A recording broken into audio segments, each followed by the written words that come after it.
ದೇವಸ್ಥಾನ ಇರುವಂಥ ಸ್ಥಳಕ್ಕೆ ಇಟ್ಟಿಗೆ ಅಂತ ಹೆಸರು ಬರಲಿಕ್ಕೆ ಕಾರಣ ಅಂದರೆ ಇಲ್ಲಿರುವಂಥ 400 ಜನ ಬ್ರಾಹ್ಮಣೋತ್ತಮರು.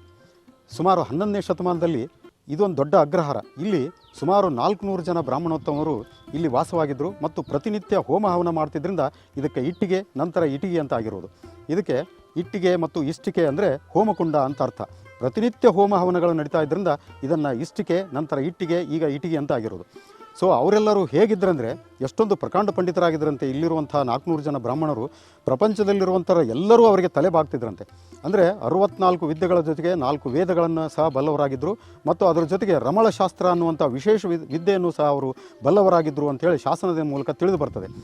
ಇಲ್ಲಿರುವಂಥ 400 ಜನ ಬ್ರಾಹ್ಮಣರಿಗೆ ವೇದ ಪಾಠಶಾಲೆ ಇರಲಿ ಅಂಥೇಳಿ ಮಹಾದೇವ ದಂಡನಾಯಕ ಈ ಬಲಪಾರ್ಶ್ವದಲ್ಲಿರುವಂಥ ಅಂದರೆ ದಕ್ಷಿಣ ಭಾಗದಲ್ಲಿ ಒಂದು ಸರಸ್ವತಿ ಮಠವನ್ನು ಸಹ ಆತ ಕಟ್ಟಿದ ಅಂಥೇಳಿ ಶಾಸನದ ಮೂಲಕ ತಿಳಿದು ಬರ್ತದೆ.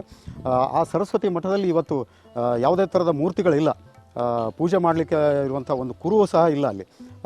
ಶಾಸನದ ಮೂಲಕ ತಿಳಿದು ಬರೋದೆಂದರೆ ಸರಸ್ವತಿ ಮಠವನ್ನು ಆತ ಸ್ಥಾಪನೆ ಮಾಡಿದ್ದ ಅಂಥೇಳಿ. ನಂತರ ಮಹಾದೇವ ದಂಡನಾಯಕನು ಕೂಡ ಒಬ್ಬ ವಿಪ್ರನಾಗಿದ್ದ ಅಂಥೇಳಿ ಶಾಸನದ ಮೂಲಕ ತಿಳಿದು ಬರ್ತದೆ. ನಂತರ ಆತನು ಕಲ್ಯಾಣ ಚಾಲುಕ್ಯರ 6ನೇ ವಿಕ್ರಮಾದಿತ್ಯನಿಂದ ಕನ್ನಡದ ಸಂಧಿ ವಿಗ್ರಹಿ ಅಂಥೇಳಿ ಆತನ ಬಿರುದಾಂಕಿತನಾಗಿದ್ದ ಅಂಥೇಳಿ ಸಹ ಆತನಿಗೆ ಬಿರುದು ಕೊಟ್ಟಿದ್ದ ಅಂಥೇಳಿ ಶಾಸನದ ಮೂಲಕ ತಿಳಿದು ಬರ್ತದೆ.